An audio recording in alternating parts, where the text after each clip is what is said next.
Tena mitsabatsabaka amin'ny fiainan'ny olona Andriamanitra. Izay no maha-Andriamanitra azy, masy mandidy amin'ny zavatra rehetra mitranga eto ambony tany, nanomboka tamin'ny fiandohany ka hatrany amin'ny fiafarany. Fa izy no niaviany izao zavatra rehetra izao, ary izy no mihazona azy, ary izy koa no antony.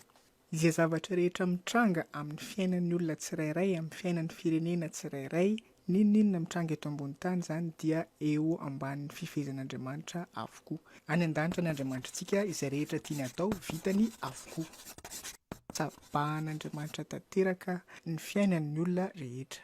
Mahefa ny zavatra rehetra izy amin'ny fotoana rehetra, amin'ny toerana rehetra.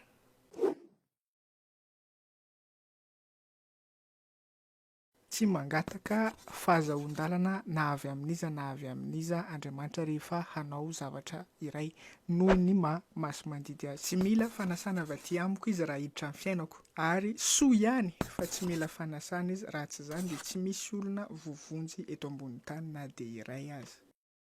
Araka ny fanazavan'i Paoly ao amin'ny Romanina 7 dia tsy misy olombelona tena mitady an'Andriamanitra izany, tsy mitodika makany amin'Andriamanitra isika satria ratsy tanteraka.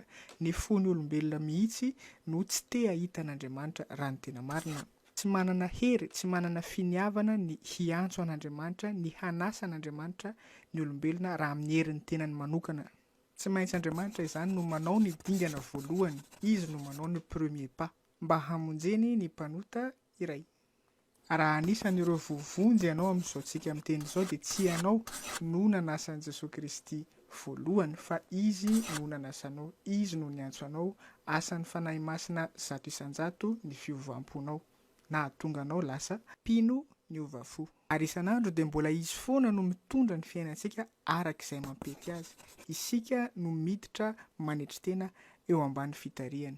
Andriamanitra ray no misintona antsika ho any amin'ny Jesosy, izay tsika vao mankany amin'ny Jesosy. Tsy mahavita manasa an'Andriamanitra ny olombelona raha tsy efa Andriamanitra mihitsy aloha no niditra tao am-pony nanao ny asa voalohany.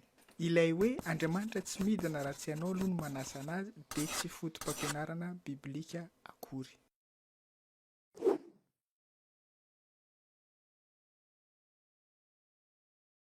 Tena mitoerana rehetra Andriamanitra, naiza na iza miantso an'Andriamanitra amin'ny anaran'i Jesosy Kristy dia eo izy. Noho ny asa mpamonjena nataon'i Jesosy Kristy, noho ny fampihavanana nataony tamintsika sy Andriamanitra ray, dia manana accès, manana alalana manatona an'Andriamanitra isika amin'ny anaran'i Jesosy Kristy.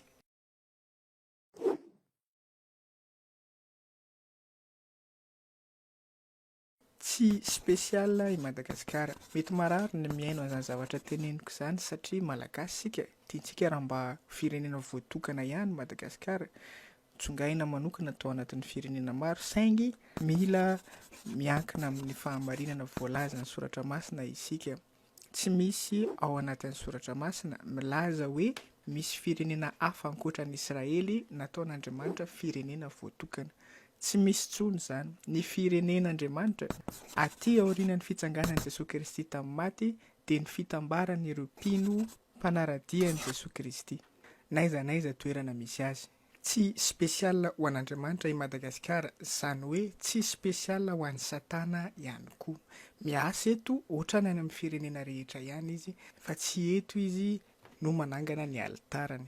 Fa na dia marina aza izany hoe misy alitaran'ny Satana eto, mila tadidintsika kristiana hatrany fa i Satana dia fahavalo efa resy. Resin'i Jesosy Kristy teo amin'ny hazo fijaliana. Ny adintsika kristiana raha tena mpino nandray an'i Jesosy Kristy ho tompo sy mpamonjy ny fiainantsika isika dia ny filazantsara sy ny fitomboantsika amin'ny tenin'Andriamanitra. Mivoatra tsikelikely mihamanahaka an'i Jesosy Kristy tompontsika.